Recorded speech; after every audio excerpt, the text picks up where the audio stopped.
The sun is a hard coin over Ouagadougou. No mercy, only light. Dust climbs in lazy spirals.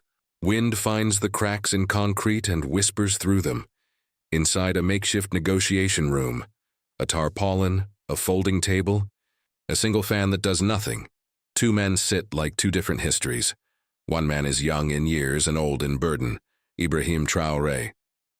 Military fatigues, eyes that have learned to read maps and people both. He carries the country on a shoulder that still looks like it could carry a rifle. Across from him, Amadou Dio. They call him the Ghost, robes that hide tactical straps, a face carved by ambushes and long nights. He moves like someone who has practiced silence until it became a weapon. Between them, flat on the table, lies paper folded into ruin. 73 names, 73 small, ordinary lives written in black ink. Sons, brothers, men who kissed mothers goodbye. Names that smell like smoke and iron and interrupted prayers. Amadou leans forward. His voice grates, not loud, just enough. You want peace, Captain Traoré? He draws the word out like testing the air. Then free my men. All of them. Ibrahim studies the list. He does not look at Amadou. He looks at the paper as if it might answer him back. His jaw tightens. He thinks of villages that no longer have chimneys. He thinks of a boy who used to play in a courtyard that is now a field of ash. He thinks of promises he made in September 2022. Promise as a plank over a river too wide to jump. These aren't just fighters, Ibrahim says slowly. Each word is measured. Some were forced into this. Some were misled. He lets the sentence hang. Some committed things that still whisper in the nights of the people they hurt. Outside the compound, in a lane of dust and crushed grass, a woman rocks on a broken porch. Her hands keep finding nothing. No stove, no sun. She folds and unfolds a scorched school uniform. She counts the days by smoke. She waits. Families like hers wait. Villages wait. The whole country, in a way that feels like a held breath, waits. What does justice look like when the same room holds victims and the accused? What does mercy cost when the memory of burned doors is fresh? Ibrahim feels the scale tip inward and outward, a motion that makes his ribs ache. The history between these men is a story told in different languages.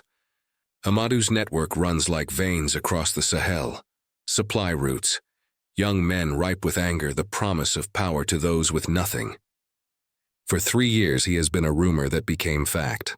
For 3 years he blurred borders and set convoys trembling. Then a quiet thing happened. A message. Not a trumpet. Not a demand. A folded code passed through an elder's hands. Amadou was willing to talk. He wanted something, not surrender, but negotiation. The council called it a trap. Don't go, they said. Don't risk your life. 100 uniforms in one room would have made sense. Safer, louder, easier. Ibrahim thought of a different kind of victory. His years in the service taught him how to move a map with boots. But they taught him something else too. Sometimes the truest victories wear the shape of a chair, a table, and listening. So he came with only a handful of guards. A calculated risk, a message in itself. When Amadou walked in, flanked by 2 silent lieutenants, the room inhaled. 2 men, 2 styles of armor, one carrying an unreadable heart with a young face, the other wearing his history like weathered armor. They exchanged the small courtesies that men use when they measure one another and find one another exact.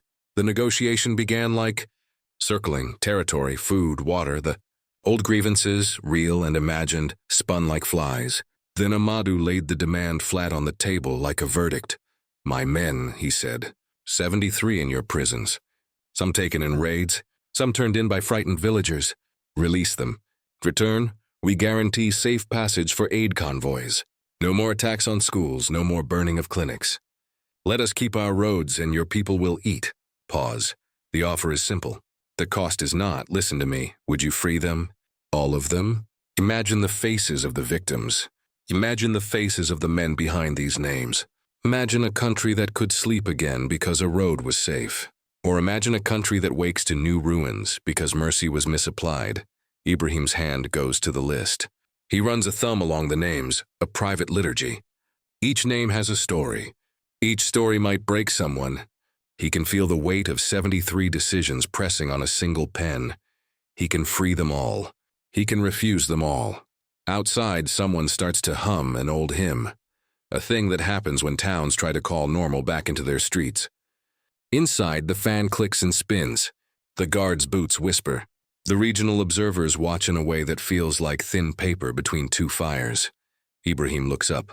His voice is soft, but it lands like a command. What guarantees do I have that these roads will stay safe? That these promises will be kept? That my people won't wake to ash tomorrow? Amadou answers, but not in the way the room expects. He speaks of debts, of hunger, of children with empty mouths. He speaks of consequences for betrayal, not from words, but from the way the room tightens around his syllables. And then Ibrahim does something no one in his circle predicted. He reaches for a pen.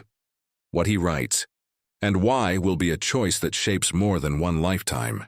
But before the ink can meet paper, a knock comes at the door. A knock that carries news and changes the scale of the decision in a way that nobody saw coming. When the knock came at the door that afternoon, it did not break the room, it rearranged it. A young officer, face pale like dust, handed Ibrahim a single folded paper. A courier's handwriting, Amadou's terms, final and edged. No more recruitment raids. We fade back into our communities. The kind of sentence that can be both a promise and a threat, depending on who keeps it. Ibrahim lifted the list again. 73 names, 73 stories folded into letters and numbers. His intelligence team had given him dossiers like small verdicts, file after file of suffering and shadow.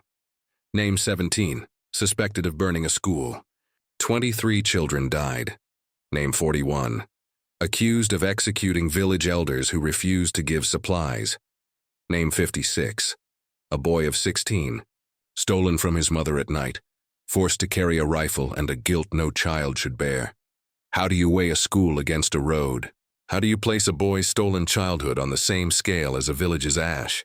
Ibrahim read each entry like a ledger of lives and loss. Every entry pressed into him the same impossible question: justice for the dead or hope for the living? Amadou's voice from the negotiation still lingered in the room. Release them, Captain. Let us keep the roads open. Let the convoys pass. It sounded like a bargain. It smelled undeniably of blackmail. You ask me to release war criminals, Ibrahim said quietly in the compound. But the words were not accusation. They were a searchlight. I ask you to release soldiers, Amadou had answered. Soldiers who were once boys. Soldiers who were given choices when there were none. He put it plain, the way only someone who had done much harm can do when trying to justify his end. The words stung because they carried a grain of truth. Ibrahim remembered the moment that turned him from soldier to man, who seized a country's reins. He had toppled a government that many said deserved it. To some he was a savior, to others a traitor. History loved hard edges. Men like Amadou lived in those edges. Outside the council chamber, life looked deceptively ordinary. Market carts creaked under mangoes. A woman swept charred soot from a doorstep that used to be a shop. A boy sold coins of sugar by the road, but the air held a tension like a string drawn tight. You could pluck it and hear a country's nerves hum. That night, the emergency council was a furnace. The Minister of Justice slammed his palm on the table so hard the crockery jumped. You cannot be seriously considering this, he said. These men butchered our people. Some are monsters, Ibrahim did not shout. He put the dossiers on the table one by one. Not all 73 are monsters, he replied. 20 where evidence is flimsy. A dozen are minors. Some were forced. Some were never given a choice. But perception is reality, the Minister of Defense said, voice tight. Release them and the cameras will eat you alive. The people will call you weak. The opposition will stitch you into their slogans. The victims' families, they will never forgive you. He was not wrong. Politics is a hungry animal. It smells weakness like blood. The cost of mercy could be his head. The cost of refusal could be 100 more heads. Burned teachers, emptied clinics. Roads turned into graves. Counselors shoved papers. Voices raised. Someone invoked the dead by name. Another pleaded for pragmatism. On the wall, a map of the north looked like a battlefield stitched with red and gray. Ibrahim sat very still. He listened to the noise of fear and principle clash like two storms. Then he did what he did best. He reframed the problem. Instead of release or not, He began to ask different questions. What if release came with conditions? What if justice could be public, accountable, and restorative? Not a blind pardon, but a structured pathway back into society. Could the country buy time to rebuild schools if roads remained open? He imagined something the council had not, a program that would bind release to truth and work. A public reconciliation process, community courts where victims could speak, monitored reintegration for those who genuinely were conscripted or held on weak evidence, immediate release for minors and those without solid proof, strict surveillance and fast-track prosecution for those with strong evidence of atrocity. It was not soft. It was engineered mercy, a mechanism to convert ceasefire into reconstruction. But how do you sell that to the mothers who lost their children? The Minister of Justice asked.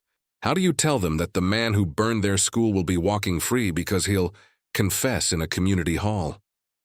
Ibrahim closed his eyes and saw a mother rocking a scorched uniform, humming an old lullaby to keep from screaming.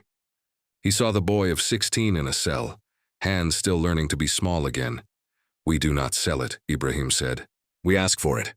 We demand that those who come back show us that they have learned the cost of their choices. We make reparations. We bring the truth into light.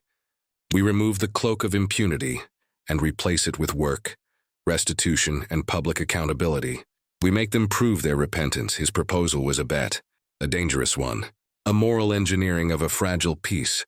Voices shifted. Some saw wisdom, some smelled risk.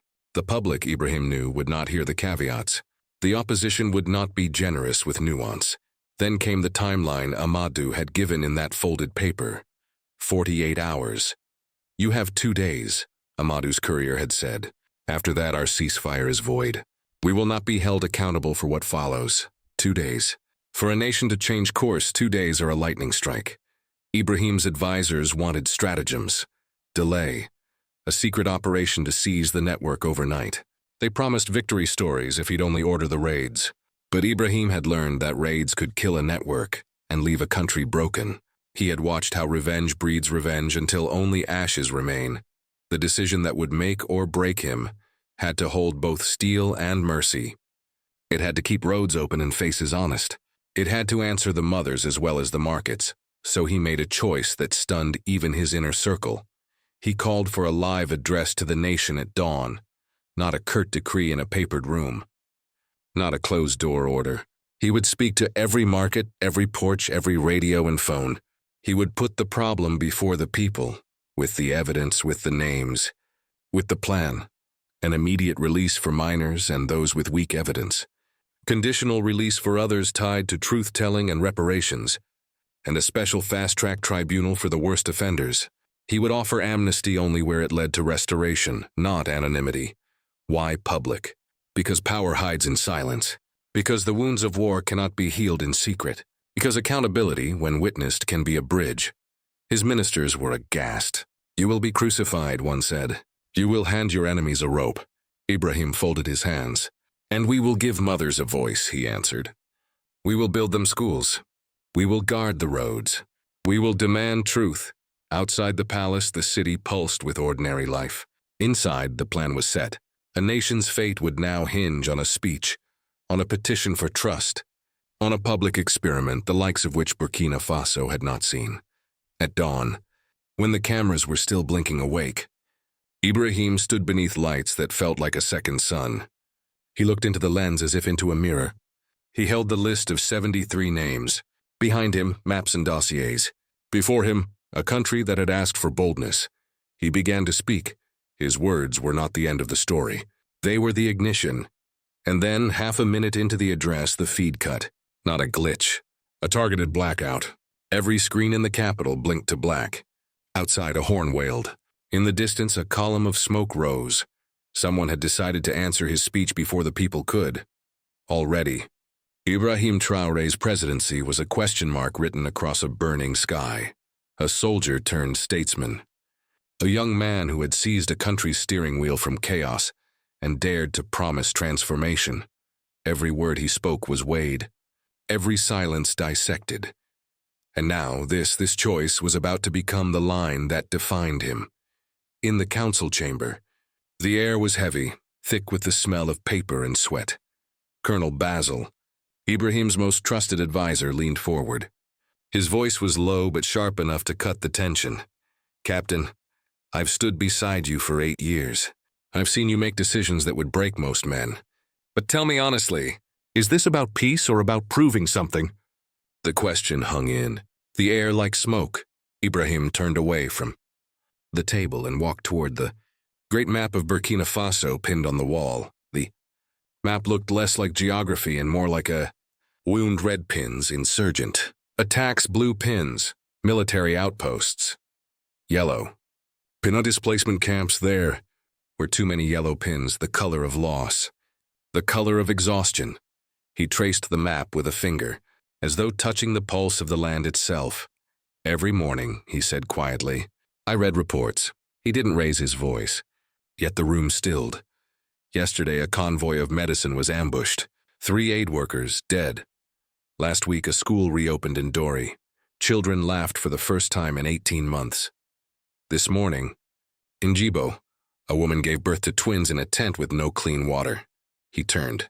His eyes were steady, but something raw flickered inside them. "We are losing this war, not because our soldiers lack courage. They are the bravest I have ever known. Are losing because you cannot shoot your way to peace. You cannot bomb your way to prosperity, and you cannot jail your way to reconciliation." The justice minister slammed a folder shut. "So what do you propose? We just forgive and forget?" "No," Ibrahim said, his tone firm as stone. "We remember everything. But remembering isn't enough. We must decide what kind of nation we want to build. One trapped in vengeance, or one courageous enough to choose difficult mercy." The argument exploded like thunder. Voices crashed. Papers scattered. For 3 hours, hope and fear fought for air. Some saw his vision. Others saw political suicide. But in the end, the decision could belong to no one else. That night, sleep refused him. He walked the quiet paths of the presidential compound, moonlight glinting on the iron railings. The guards followed at a respectful distance, brilliant shadows. He remembered his own beginning, a young officer who believed service could cleanse corruption. He remembered the day he made the impossible choice to turn his weapon on the rot that had consumed the government. He remembered the night he stood in the dark, asking God if justice and loyalty could ever walk the same road. Now he stood on that road again. He thought of Amadou Dio, the ghost. They had both taken up arms. Both claimed to fight for freedom. Both had drawn blood believing it would save lives. Now, both were searching for something that no bullet could bring back: peace. The next morning, Ibrahim did something no one expected. No cameras, no entourage. He left the palace in an unmarked jeep and traveled north. He stopped in 3 villages that had bled the most. No speeches, no guards with rifles at attention. He sat with mothers who had buried sons, with fathers who had lost homes, with children who still woke screaming from dreams of fire. He listened, not as a president, as a man who owed them truth. In the village of Gasoliki, an elderly woman grasped his hand. Her skin was dry, but her grip was iron. "My son died defending our home," she said. Tears slid down the ridges of her face. "Are you telling me his killers will walk free?" Ibrahim held her gaze. "No, Mama," he said softly. "I'm telling you, I'm trying to make sure no other mother buries her son. For the same war, your grandson deserves to grow up in a Burkina Faso where he doesn't have to choose between being a soldier or a victim. Can't bring your boy back, but maybe, just maybe, I can stop another mother from feeling what you feel right now." The woman studied him a long time. The crowd around them was silent, listening for something they didn't expect: sincerity. Finally, she nodded. "Then do what you must, President," she whispered. "But don't forget him. Don't forget any of them." He squeezed her hand. "I carry them all," he said. When he returned to Ouagadougou, Amadou's deadline was only hours away. The capital was tense. Rumor moved faster than traffic. The army was on alert. His communication team scrambled to prepare a speech. He told them not to. At sunset, he walked into the press room, alone. Cameras flickered like restless stars. Journalists leaned forward, pens trembling. Ibrahim stepped to the podium. The air felt thick with questions, fear and hope all tangled together. "My fellow Burkina Faso," he began, his voice firm but human. "I stand before you not just as your leader, but as your brother in this struggle. Tonight, I must speak of peace and of its price." The room hushed. Even the cameras seemed to hold their breath. He paused, eyes sweeping across the crowd. Then he spoke the words that would divide a nation and define a legacy. "I have agreed," he said slowly, "to release the captured rebel fighters." For a heartbeat silence. Then chaos, journalists shouted. Flashes exploded. Voices overlapped like gunfire. But Ibrahim lifted his hand, steady, commanding, unshaken. "Not all of them," he continued, "and not unconditionally." From his jacket he drew out the folded paper, the list of 73 names. "These names are not numbers," he said. "They are stories. Some of guilt, some of innocence, all of consequence. We will separate those who were misled from those who were merciless. We will create a tribunal of truth. Those who confess and rebuild will be given a second chance. Those who burned, killed, and laughed at mercy will face justice in full daylight." His voice deepened. "This is not weakness. It is strength, the kind that builds nations, not destroys them. If I am judged for it, then let history judge me. But tonight I choose to believe that peace built on truth is worth more than revenge built on pride." The room was silent again, and somewhere, far away in the north, a single radio picked up his words before static swallowed them. Men in the shadows listened. Women at wells paused.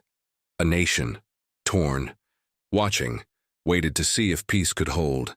But not everyone wanted it to, because even as Ibrahim folded the list and left the podium, a convoy of trucks rolled quietly through the desert night, carrying something that would turn his act of mercy into a spark for the next storm. The clock struck midnight, and the presidential palace stood in silence, the kind of silence that only comes before history changes. Ibrahim sat alone in his office. The list of 73 names spread across the desk like ghosts from a past that refused to die. Each name a life, a story, a question with no right answer. For 2 sleepless nights, he had studied every file. He had read testimonies, intelligence reports, and the faded letters of grieving families. He had prayed for clarity, but the only thing clearer than ever was how heavy leadership truly felt. When morning came, he stepped before the nation. The press room was packed, tense, expectant, electric. No teleprompter, no written speech, just truth. "My fellow Burkina Faso," he began softly, "today I must announce a decision that will shape the soul of our nation." He lifted the list. "These 73 names have kept me awake for 2 nights. I have seen their faces. I have heard the cries of the mothers who lost their sons, and I have come to understand. This list is not made of enemies and allies. It is made of human beings broken by war." He paused, then raised 3 fingers. "There are 3 kinds of people on this list." The cameras clicked. Reporters froze. He held the first page high. 23 of these names belong to boys, and some not yet men, kidnapped, drugged and forced to fight. They are not killers. They are victims of a war that stole their innocence. They will be released, reunited with their families, and given a second chance at life. A soft murmur spread through the crowd. Compassion flickered, but so did fear. Then came the second page. 30 others are fighters captured during combat. Their crimes are unclear. Their motives, misguided perhaps, but human. These men will walk free, but under the watch of our Reconciliation Council.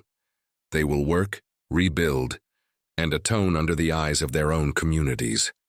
If peace must be bought, then let it be purchased with service, not silence. Now only 1 page remained. His tone turned heavy, steady as stone. The last 20 committed atrocities that scarred this land. Massacres, executions, the burning of schools, and the desecration of hope itself. They will not be released. Not today, not ever. Because mercy without justice is cowardice, and justice without mercy is tyranny. We must find the road between. The room fell into absolute silence, even. The air seemed to stop breathing. Then Ibrahim said the words that would echo far beyond those walls. Commander Amadou asked for 73. I will give him 53, but I will not sell the soul of Burkina Faso for a fragile ceasefire. The press erupted. Shouts, flashes, chaos, but Ibrahim's hand rose calmly, cutting through the noise like a blade. You may call me weak. You may call me reckless, but I would rather be called foolish by men than faithless before God. That night, he met Amadou Dio once again. Same room, same silence, but a different energy. The rebel leader entered expecting surrender. What he found instead was a man reborn by conviction. Ibrahim slid the revised list across the table. 53. That's my final word. Amadou didn't touch it at first. His jaw clenched. His eyes narrowed. Then a bitter laugh escaped his lips. You know, Captain, he said, I thought you'd either kneel or draw your gun. Instead, you chose to stand on halfway. That's rare. Halfway, Ibrahim replied, is where peace begins. The rebel's gaze softened, just slightly. The weight of years of war hung between them like smoke. He picked up the list, scanned the names, and sighed. The 20 you're keeping, they belong there. I've seen what they did. They will face trial, Ibrahim said. Open court. No more shadows. For the first time in a decade, the ghost of the highlands, Amadou Dio, nodded. Then perhaps, this time peace might have a chance. The candle on the table flickered between them. Two soldiers from the same soil.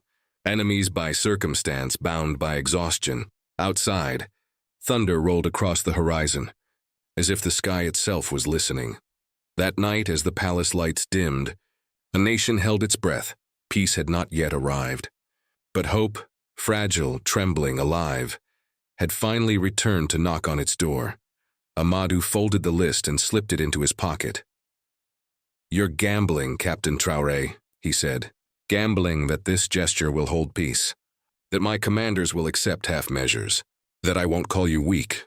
I know, Ibrahim replied calmly, but I'm also gambling that you're as tired of war as you claim, that somewhere inside the ghost, a man still remembers what he's fighting for. Amadou paused at the door. 3 days, he said. I need to consult my leadership. You have them, Ibrahim agreed. The rebel commander turned back once more. What you did today, drawing that line, takes more courage than shooting. 3 days of silence followed. 3 days that felt like years. The world waited. Had Ibrahim's gamble saved the nation or doomed it? Then on the morning of the 3rd day, the answer arrived. A convoy rolled into a dusty village near Dori. 53 men stepped out, thin, weary but free. No speeches, no cameras, just the quiet sound of families weeping as sons returned home. Hours later, the impossible happened. Amadou Dio himself walked into a peacekeeping office, not to surrender, but to discuss rebuilding. The ghost of the highlands had chosen dialogue over bullets. When the news reached Ibrahim at a village school, he closed his eyes for a single grateful moment. Then he turned back to the children, asking about science and dreams. That, he thought, is what peace should sound like. Among the freed was Musa, a boy kidnapped at 16, who had spent 3 years as a fighter. Now 19, he sat in his mother's small home, hands trembling around a bowl of rice. I don't expect forgiveness, he told a mediator. But if I can rebuild, maybe that's enough. The rehabilitation program gave former child soldiers a path back. Training, therapy, purpose. Some villages resisted. Others slowly opened their hearts. Ibrahim's line between mercy and justice was beginning to hold. The 20 men who remained imprisoned faced transparent trials. Some were convicted, others freed. But the message was clear. Burkina Faso would choose justice, not revenge. 6 months later, aid convoys reached towns long abandoned. Schools reopened. Markets returned. The ceasefire, fragile but alive, endured. Even Amadou vanished from the battlefield, turning instead to reintegration efforts. The ghost had finally laid down his weapon. When Ibrahim returned to the village of the grieving mother, she met him at the market. One of the boys you freed worked on my farm, she said softly. He was taken from here years ago. He worked without pay, said he wanted to make amends. My son is still gone, but seeing that boy change, it doesn't heal the wound, but it helps. Ibrahim bowed his head. We promised never to forget, he whispered. Years later, when historians speak of this era, They will argue about strategy and politics. But in the villages, they will remember something simpler. A young leader who refused to trade conscience for comfort, who chose the narrow path between justice and mercy, and proved that real leadership isn't about power.